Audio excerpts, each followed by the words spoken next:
आज मैं तुम्हें कोई मोटिवेशन का नारा नहीं देने वाला। आज मैं तुम्हें वो सच्चाई बताने वाला हूं जो गौतम बुद्ध ने हजारों साल पहले समझ ली थी और जिसे आज की साइकोलॉजी और बड़े वैज्ञानिक भी मानते हैं। क्योंकि अगर तुम इस एक बात को समझ गए तो तुम्हारी आधी परेशानियां आज ही खत्म हो जाएंगी। ओवरथिंकिंग का मतलब यह नहीं है कि तुम ज्यादा बुद्धिमान हो। इसका मतलब यह है कि तुम्हारा दिमाग बिना ब्रेक के दौड़ रहा है। मनोविज्ञान कहता है कि हमारा दिमाग एक मशीन की तरह है जो लगातार पैटर्न बनाता है।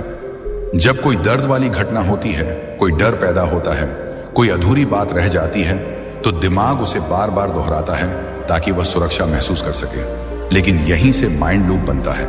वही सोच, वही सीन, वही डर बार बार रिपीट होता है। वैज्ञानिक इसे रूमिनेशन कहते हैं, मतलब पुराने या आने वाले समय की बातों में बार बार उलझे रहना। हार्वर्ड यूनिवर्सिटी की रिसर्च बताती है कि इंसान का दिमाग लगभग 47% समय वर्तमान में नहीं होता। वो या तो अतीत में फंसा रहता है या भविष्य में भटकता रहता है, और यही भटकाव धीरे धीरे इंसान को अंदर से खोखला कर देता है।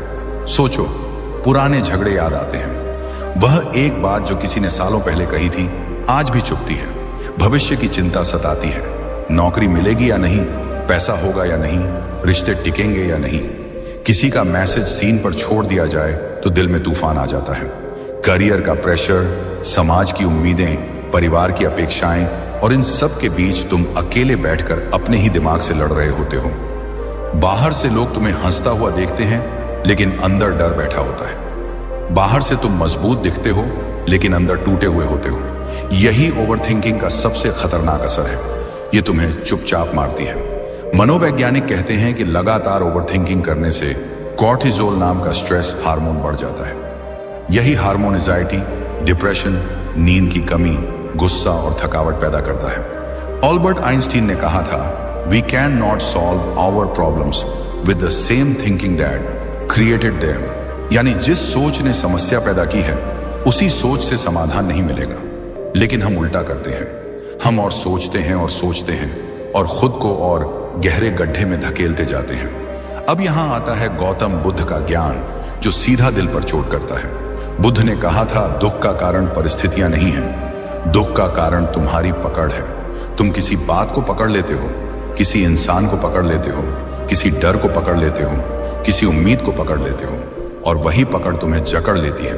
बुद्ध ने यह भी कहा था कि इंसान दो जगह जीता है, या तो बीते हुए कल में या आने वाले कल में। लेकिन शांति सिर्फ आज में है, इस पल में है। एक बार किसी ने बुद्ध से पूछा, मन इतना बेचैन क्यों रहता है?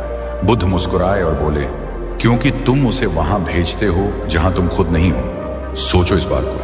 तुम्हारा शरीर यहां बैठा है, लेकिन दिमाग कल की लड़ाई लड़ रहा है या कल की चिंता कर रहा है। यही दूरी तुम्हें तोड़ती है। आधुनिक न्यूरोसाइंस भी यही कहती है। जब तुम वर्तमान में होते हो, अपनी सांस पर ध्यान देते हो, अपने शरीर को महसूस करते हो, अपने आसपास की आवाजों को सुनते हो, तब दिमाग का वो हिस्सा एक्टिव होता है जो शांति और स्थिरता से जुड़ा होता है। इसे वैज्ञानिक प्रीफ्रंटल कॉर्टेक्स एक्टिवेशन कहते हैं। यही हिस्सा तुम्हें शांत, फोकस्ड और संतुलित बनाता है। यानी बुद्ध का माइंडफुलनेस आज साइंस बन चुका है। लेकिन सच्चाई ये है, हम शांति नहीं चाहते, हम कंट्रोल चाहते हैं। हम चाहते हैं कि सब कुछ हमारे हिसाब से हो, लोग हमारे मुताबिक चलें, हालात हमारे मुताबिक हों, भविष्य हमारी प्लानिंग के मुताबिक हो। और जब ऐसा नहीं होता तो दिमाग पागल हो जाता है। बुद्ध ने कहा था, जो बदल सकता है उसके लिए प्रयास करो, जो नहीं बदल सकता उसे स्वीकार करो। लेकिन हम उल्टा करते हैं। हम उन चीजों पर रोते हैं जिन पर हमारा कोई कंट्रोल नहीं। ओवरथिंकिंग तुम्हें कमजोर इसलिए नहीं बनाती क्योंकि तुम सोचते हो, बल्कि इसलिए बनाती है क्योंकि तुम बेकार की लड़ाइयां लड़ते हो, अपने ही दिमाग के साथ, अपने ही डर के साथ, अपने ही बनाए हुए ख्यालों के साथ। अब एक पल रुककर खुद से पूछो, जिन बातों पर तुम रोज सोचते हो, क्या उनमें से 90% सच हुई है? नहीं। ज्यादातर डर कभी आते ही नहीं। दिमाग एक झूठी फिल्म बनाता है और तुम रोज उसी फिल्म को देख देख कर डरते रहते हो। बुद्ध ने कहा था, मन एक पागल बंदर की तरह है। अगर तुम उसे पकड़ना चाहोगे, वह और उछलेगा। अगर तुम उसे देखने लगोगे, वह खुद शांत हो जाएगा। यही सबसे बड़ी तकनीक है। सोच को रोकना नहीं है, सोच को देखना है। जैसे कोई नदी बह रही हो, तुम किनारे खड़े होकर उसे देखो, उसमें कूदो मत। जब नेगेटिव ख्याल आए, बस इतना कहो, अच्छा, यह भी एक ख्याल है, लड़ो मत, दबाओ मत, भागो मत, सिर्फ देखो। धीरे धीरे दिमाग को समझ आ जाता है कि उसे ड्रामा करने की जरूरत नहीं है। सुबह उठते ही फोन मत उठाओ, क्योंकि जैसे ही तुम दुनिया का शोर अपने दिमाग में डालते हो, ओवर थिंकिंग का बीज पड़ जाता है। सुबह 5 मिनट अपनी सांस पर ध्यान दो। रात को सोने से पहले अपने दिन को जज मत करो, बस ये कहो जो हुआ हो गया, अब शरीर को आराम चाहिए। ये छोटी छोटी आदतें दिमाग को दोबारा ट्रेन करती हैं, और जब तुम यह करने लगते हो, तब एक दिन अचानक तुम्हें एहसास होता है, दिमाग शांत है, सांस गहरी है, दिल हल्का है। तुम बिना वजह मुस्कुरा रहे हो, नींद गहरी हो गई है, रिश्तों में चिपकापन कम हो गया है, तुम लोगों से उम्मीद कम और खुद से प्यार ज्यादा करने लगे हो। यही असली आजादी है। इन और यहीं से शुरू होता है असली मोड़। अब तक तुम समझ चुके हो कि ओवर थिंकिंग सिर्फ एक आदत नहीं है, ये एक मानसिक जाल है जिसमें इंसान खुद ही फंसता चला जाता है। लेकिन गौतम बुद्ध ने जिस गहराई से इस समस्या की जड़ पकड़ी थी, उसे समझ लोगे तो तुम्हें पहली बार एहसास होगा कि असली दुश्मन सोच नहीं है, असली दुश्मन है पकड़। बुद्ध कहते थे कि दुख का जन्म तब होता है जब हम किसी चीज को जरूरत से ज्यादा पकड़ लेते हैं। किसी इंसान को, किसी उम्मीद को, किसी पहचान को, किसी डर को, किसी बीते हुए पल को। सोच अपने आप में निर्दोष है, वो तो सिर्फ एक लहर है, लेकिन जब तुम उस लहर पर सवार होकर बहने लगते हो, तब तूफान बनता है। बुद्ध की एक छोटी सी कहानी है। एक बार एक आदमी नदी पार कर रहा था। पानी ठंडा था, बहाव तेज था। उसने एक लकड़ी का टुकड़ा पकड़ लिया और बड़ी मुश्किल से किनारे तक पहुंचा।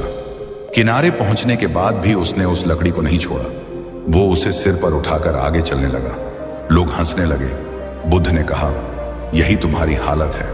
जिसने तुम्हें बचाया, अगर तुम उसे छोड़ना नहीं सीखोगे, वही बोझ बन जाएगा। यही बात ओवर थिंकिंग पर लागू होती है। कभी जो सोच तुम्हें बचाने के लिए बनी थी, आज वही सोच तुम्हें डुबो रही है। मनोविज्ञान भी यही कहता है। वैज्ञानिक इसे अटैचमेंट टू थॉट कहते हैं। जब तुम किसी ख्याल को सच मान लेते हो, अपनी पहचान बना लेते हो, तब वो ख्याल तुम्हें कंट्रोल करने लगता है। न्यूरोसाइंटिस्ट डॉक्टर विक्टर फ्रैंकल ने कहा था कि इंसान के पास एक आखिरी आजादी हमेशा होती है, अपनी प्रतिक्रिया चुनने की आजादी। लेकिन ओवर थिंकिंग तुम्हारी यह आजादी छीन लेती है। तुम हालात पर नहीं, अपने विचारों पर गुलाम बन जाते हो। बुद्ध ने सबसे बड़ा वार इस बात पर किया कि इंसान पास्ट और फ्यूचर के बीच पिस रहा है। बीता हुआ कल खत्म हो चुका है, लेकिन तुम उसे रोज जिंदा करते हो। आने वाला कल अभी आया नहीं, लेकिन तुम उसे रोज डर के साथ जीते हो। और जो सच में मौजूद है, ये पल, ये सांस, ये शरीर, इसे तुम नजरअंदाज कर देते हो। बुद्ध कहते थे, जो वर्तमान में जीना सीख गया, उसने दुख का दरवाजा बंद कर दिया। आज साइंस इसे प्रेजेंट मोमेंट अवेयरनेस कहती है। रिसर्च बताती है कि जब इंसान वर्तमान में होता है, तब दिमाग का डर पैदा करने वाला हिस्सा शांत हो जाता है और शांति से जुड़ा हिस्सा एक्टिव हो जाता है। यानी बुद्ध का ज्ञान हजारों साल बाद लैब में साबित हो चुका है। अब एक कड़वी सच्चाई सुनो। जिन डर से तुम रोज लड़ते हो, उनमें से 90% कभी सच नहीं होते। तुम्हारा दिमाग एक झूठी फिल्म बनाता है। उसमें तुम हारते हो, लोग तुम्हें छोड़ देते हैं, तुम फेल हो जाते हो, सब खत्म हो जाता है, और तुम रोज उस फिल्म को देखकर डरते रहते हो। बुद्ध ने कहा था, मन एक कुशल झूठा है। वो कहानी बनाता है, भविष्य की कल्पना करता है, बीते हुए दर्द को रंग देता है, और तुम उसे सच मान लेते हो। यहीं से समस्या पैदा होती है। समस्या बाहर नहीं है, समस्या अंदर है। तू हालात से नहीं हारता, तू अपने ही विचारों से हारता है। अब सवाल यह है, इससे बाहर कैसे निकला जाए? बुद्ध ने कभी जादू नहीं सिखाया, उन्होंने अभ्यास सिखाया। पहला अभ्यास है वर्तमान में लौटना। जब भी दिमाग भागे, सांस पर वापस आओ। सांस तुम्हारा लंगर है, वो हमेशा अभी में होती है। जब तुम गहरी सांस लेते हो और उसे महसूस करते हो, दिमाग धीरे धीरे शांत होने लगता है। साइंस कहती है कि धीमी सांस लेने से नर्वस सिस्टम शांत होता है और एंजाइटी कम होती है। बुद्ध इसे आनापानसति कहते थे, सांस की जागरूकता। दूसरा अभ्यास है देखना, लड़ना नहीं। तुम सोच को दुश्मन मत बनाओ। जब कोई नेगेटिव ख्याल आए, उसे हटाने की कोशिश मत करो, बस उसे देखो। जैसे आसमान में बादल आते हैं और चले जाते हैं, तुम आसमान बनो, बादल नहीं। बुद्ध कहते थे, जो तुम देख सकते हो वह तुम नहीं हो। जब तुम सोच को देखते हो, तब तुम उससे अलग हो जाते हो। यही असली आजादी है। तीसरा अभ्यास है स्वीकार करना। बहुत सारी चीजें तुम्हारे कंट्रोल में नहीं है। लोग बदलेंगे, हालात बदलेंगे, जिंदगी अनिश्चित है। जितना तुम कंट्रोल करने की कोशिश करोगे उतना दुख बढ़ेगा। बुद्ध ने कहा था, जो बदल नहीं सकता उसे स्वीकार करो। यही शांति की शुरुआत है। मनोविज्ञान इसे रेडिकल एक्सेप्टेंस कहता है। जब तुम सच को स्वीकार कर लेते हो तब दिमाग लड़ना बंद कर देता है। चौथा अभ्यास है मौन। दिन में कम से कम 10 मिनट बिना मोबाइल, बिना शोर, बिना बात किए बैठो, सिर्फ सांस लो, सिर्फ महसूस करो। आज की दुनिया में सबसे खतरनाक चीज है शोर, बाहर का भी और अंदर का भी। मौन तुम्हें खुद से मिलाता है। बुद्ध ने वर्षों तक मौन का अभ्यास किया था क्योंकि वह जानते थे कि शांति शब्दों से नहीं, खामोशी से पैदा होती है। और पांचवा अभ्यास है थॉट डिटॉक्स। तुम जो देखते हो वही सोच बनता है।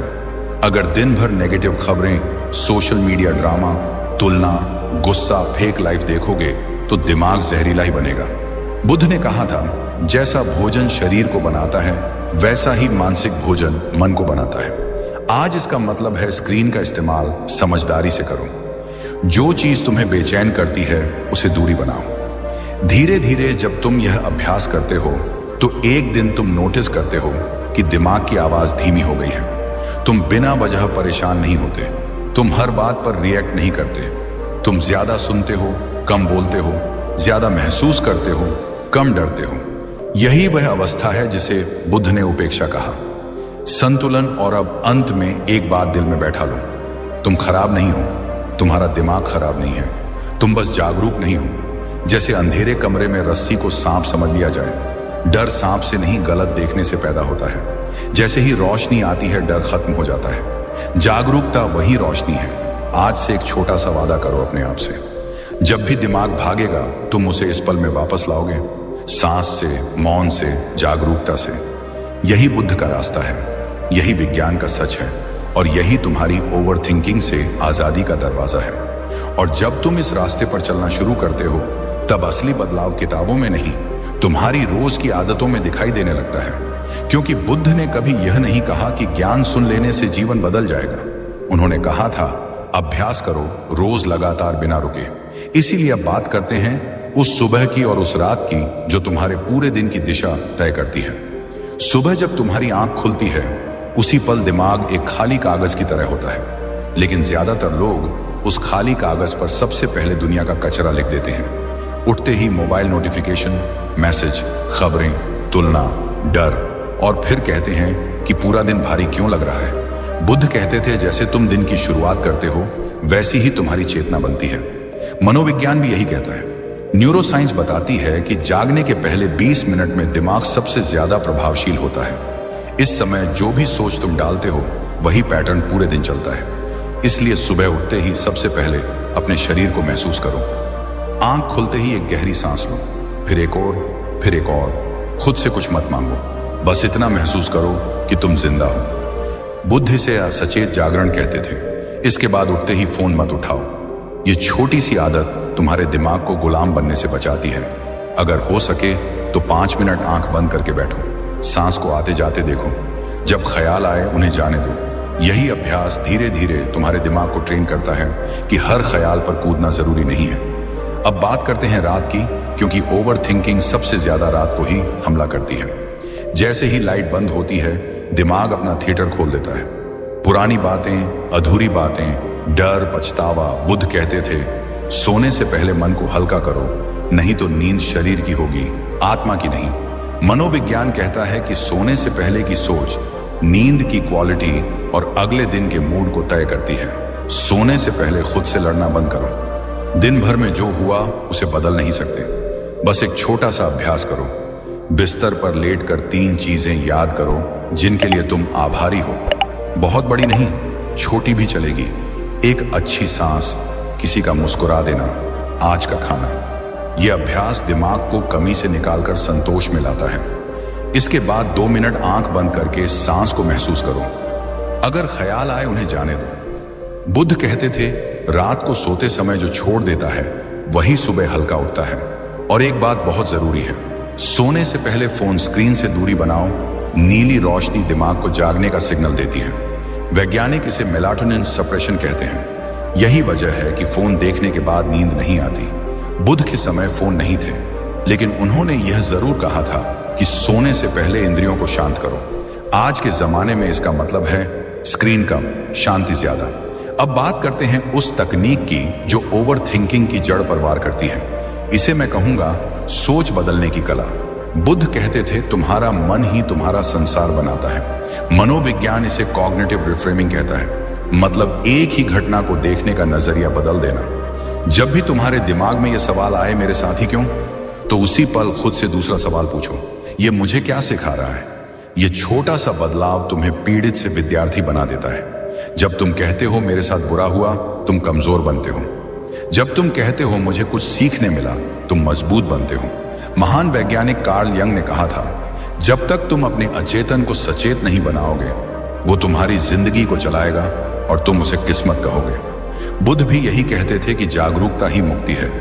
हर बार जब नेगेटिव सोच आए, उसे पकड़कर बदलने की कोशिश मत करो, बस उसका मतलब बदल दो। अगर दिमाग कहे मैं फेल हो गया तो कहो मैं सीख रहा हूं। अगर कहे मैं कमजोर हूं तो कहो मैं ट्रेनिंग में हूं। यह झूठ नहीं है, यह दिशा बदलना है। धीरे धीरे जब तुम यह अभ्यास करते हो, तब दिमाग का पैटर्न बदलता है। न्यूरोसाइंस इसे न्यूरोप्लास्टिसिटी कहती है, मतलब दिमाग नए रास्ते बनाता है। जैसे जंगल में बार बार चलने से रास्ता बन जाता है, वैसे ही बार बार सही सोच से नया मानसिक रास्ता बनता है। बुद्ध ने इसे हजारों साल पहले संस्कार परिवर्तन कहा था। आज साइंस उसे ब्रेन रिवायरिंग कहती है। नाम अलग है, सच एक है। और फिर एक दिन ऐसा आता है जब तुम अचानक महसूस करते हो कि अंदर का शोर कम हो गया है। वही दुनिया है, वही लोग हैं, वही समस्याएं हैं, लेकिन तुम बदल चुके हो। अब छोटी बातों पर दिल नहीं दुखता, हर बात पर गुस्सा नहीं आता, हर डर पर नींद नहीं उड़ती। तुम ज्यादा शांत हो, ज्यादा स्थिर हो। ओवर थिंकिंग खत्म होने का सबसे पहला तोहफा है शांति। वो शांति जो बाहर से नहीं आती, अंदर से पैदा होती है। दूसरी चीज है फोकस। जब दिमाग हजार दिशाओं में नहीं भागता, तब तुम्हारी ऊर्जा एक जगह लगती है, काम बेहतर होता है, फैसले साफ होते हैं। तीसरी चीज है आत्मविश्वास, क्योंकि अब तुम अपने ही दिमाग से नहीं डरते। तुम्हें पता है कि ख्याल आते जाते रहते हैं, तुम उनसे बड़े हो, रिश्ते भी बदलते हैं। जब तुम ओवर थिंकिंग छोड़ते हो, तो तुम लोगों को कंट्रोल करना छोड़ते हो। तुम ज्यादा सुनते हो, कम शक करते हो, कम उम्मीदें थोपते हो। इससे रिश्तों में हल्कापन आता है, नींद गहरी हो जाती है, क्योंकि मन सोते समय भी लड़ाई नहीं करता। और सबसे खूबसूरत बदलाव होता है खुद से प्यार। जब तुम खुद को दोष देना बंद करते हो, जब तुम अपनी गलतियों को सीख समझने लगते हो, तब तुम पहली बार अपने ही दोस्त बनते हो। बुद्ध ने कहा था, जिसने खुद को जीत लिया, उसने पूरी दुनिया जीत ली। ओवर थिंकिंग से बाहर आना बाहरी जीत नहीं है, यह अंदर की क्रांति है। यह वो लड़ाई है जिसमें दुश्मन भी तुम हो और योद्धा भी तुम। और जब तुम जीतते हो तो कोई शोर नहीं होता, कोई तालियां नहीं बजती, बस अंदर एक गहरी शांति उतर आती है। और अब आखिरी बात, जिसे सुनकर शायद तुम्हारी आंखें नम हो जाएं, लेकिन दिल मजबूत हो जाएगा। तुम गलत नहीं हो, तुम्हें जिंदगी ने धोखा नहीं दिया, तुम्हें बस सही दिशा नहीं मिली थी। आज अगर तुम यह सुन रहे हो, तो इसका मतलब है कि तुम जागने के लिए तैयार हो। बुद्ध कहते थे, हजारों लड़ाइयों से बड़ी लड़ाई है खुद से लड़ाई। आज से वो लड़ाई शुरू करो, लेकिन तलवार से नहीं, जागरूकता से। याद रखो, जब भी दिमाग भागेगा, तुम उसे इस पल में वापस लाओगे, सांस से, मौन से, समझ से। यही रास्ता है ओवर थिंकिंग से आजादी का, यही रास्ता है शांति का, यही रास्ता है असली जीवन का। और अब इस सफर के आखिरी मोड़ पर मैं तुम्हें कोई भारी शब्द नहीं देना चाहता। मैं तुम्हें एक सच्चाई देना चाहता हूं। वो सच्चाई जो गौतम बुद्ध ने हजारों साल पहले एक पेड़ के नीचे बैठकर खोजी थी। वो सच्चाई जिसे आज की मनोविज्ञान की किताबें, न्यूरोसाइंस की रिसर्च और महान वैज्ञानिकों के अनुभव धीरे धीरे स्वीकार कर रहे हैं। सुनो, तुम कमजोर नहीं हो, तुम टूटे हुए नहीं हो, तुम खराब दिमाग वाले इंसान नहीं हो। तुम बस सोए हुए हो, तुम्हारी चेतना सोई हुई है, तुम्हारी जागरूकता सोई हुई है। और ओवर थिंकिंग उसी नींद का नाम है। बुद्ध ने कहा था, अज्ञान ही सबसे बड़ा अंधकार है। अज्ञान मतलब ये नहीं कि तुम्हें पढ़ना लिखना नहीं आता। अज्ञान मतलब ये है कि तुम अपने ही मन को नहीं जानते। तुम उसके पीछे भागते रहते हो, लेकिन उसे देखते नहीं हो। तुम उसके कहे हुए हर झूठ को सच मान लेते हो। तुम उसके डर को अपना डर बना लेते हो और फिर खुद को कमजोर समझने लगते हो। लेकिन आज अगर तुम ये सुन रहे हो तो इसका मतलब है कि तुम्हारे अंदर कुछ जाग रहा है, एक छोटी सी चिंगारी। और याद रखो, आग बनने के लिए पूरी जंगल नहीं चाहिए, एक चिंगारी काफी होती है। मनोविज्ञान कहता है कि इंसान की पहचान स्थिर नहीं होती। तुम जो आज हो वो हमेशा नहीं रहेगा। तुम्हारा दिमाग बदल सकता है, तुम्हारी आदतें बदल सकती हैं, तुम्हारी सोच बदल सकती है। महान वैज्ञानिक विलियम जेम्स ने कहा था, मनुष्य की सबसे बड़ी खोज यह है कि वह अपनी मानसिक अवस्था बदलकर अपनी जिंदगी बदल सकता है। बुद्ध ने यही बात अलग शब्दों में कही थी, मन ही सब कुछ है। जैसा तुम सोचते हो वैसे बनते हो। फर्क सिर्फ भाषा का है, सच्चाई एक ही है। अब सवाल यह नहीं है कि तुम कितनी बड़ी छलांग मार सकते हो।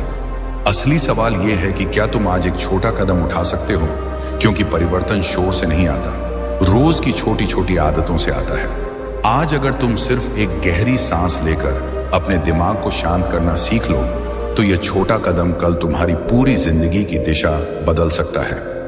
आज अगर तुम फोन उठाने से पहले खुद को महसूस करना सीख लो तो यह छोटा कदम तुम्हें गुलामी से आजादी की तरफ ले जा सकता है। बुद्ध ने कहा था, बूंद बूंद से ही घड़ा भरता है। कोई भी इंसान एक दिन में बुद्ध नहीं बनता, लेकिन जो हर दिन जागने की कोशिश करता है वही धीरे धीरे अंधेरे से बाहर आता है। और एक बात दिल में बैठा लो, तुम्हें परफेक्ट बनने की जरूरत नहीं है, तुम्हें बस ईमानदार बनने की जरूरत है। अपने दर्द के साथ ईमानदार, अपनी कमजोरियों के साथ ईमानदार, अपनी आदतों के साथ ईमानदार। जब तुम खुद से झूठ बोलना बंद कर देते हो तभी असली बदलाव शुरू होता है। बुद्ध ने कहा था, सत्य का रास्ता कठिन नहीं है, बस अहंकार उसे कठिन बना देता है। जब तुम मान लेते हो कि हाँ मुझे मदद चाहिए, मुझे बदलना है, उसी पल से तुम्हारी यात्रा शुरू हो जाती है।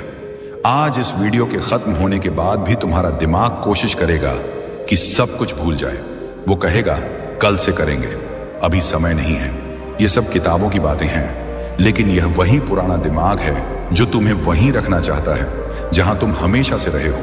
अगर तुम सच में कुछ बदलना चाहते हो तो आज ही एक छोटा सा काम करो। अभी इसी पल एक गहरी सांस लो, आंख बंद करो और खुद से कहो, मैं जागने का फैसला करता हूं। यह कोई जादू नहीं है, ये एक घोषणा है, खुद के सामने खुद से किया हुआ वादा। बुद्ध कहते थे, तुम अपने उद्धारकर्ता खुद हो। कोई तुम्हें आकर बचाने नहीं वाला, कोई तुम्हारे दिमाग को आकर शांत नहीं करेगा। यह काम तुम्हें खुद करना है, लेकिन इसका मतलब यह नहीं कि तुम अकेले हो। इंसान अकेला तब होता है जब उसे लगता है कि उसका दर्द कोई नहीं समझता। और यही वजह है कि यह चैनल सिर्फ वीडियो नहीं है, यह एक सफर है। उन लोगों का सफर जो कमजोर नहीं बनना चाहते, जो अपने दिमाग के गुलाम नहीं रहना चाहते, जो रोज थोड़ा थोड़ा मजबूत बनना चाहते हैं। जब तुम इस चैनल को सब्सक्राइब करते हो तो तुम किसी इंसान को सपोर्ट नहीं कर रहे, तुम खुद को सपोर्ट कर रहे हो। तुम अपने भविष्य में निवेश कर रहे हो, तुम अपने दिमाग की सफाई में निवेश कर रहे हो, तुम उस इंसान में निवेश कर रहे हो जो तुम बन सकते हो। बुद्ध ने कहा था, संगति इंसान को बनाती है। अगर तुम रोज ऐसा कंटेंट देखते हो जो तुम्हें जगाता है, जो तुम्हें सोचने पर मजबूर करता है, जो तुम्हें बेहतर बनने की प्रेरणा देता है, तो धीरे धीरे वही तुम्हारी पहचान बन जाती है।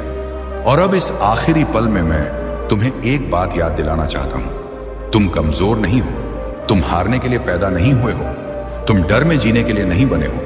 तुम्हारे अंदर वह ताकत है जो पहाड़ हिला सकती है, बस तुम्हें उसे जगाना है। धन्यवाद।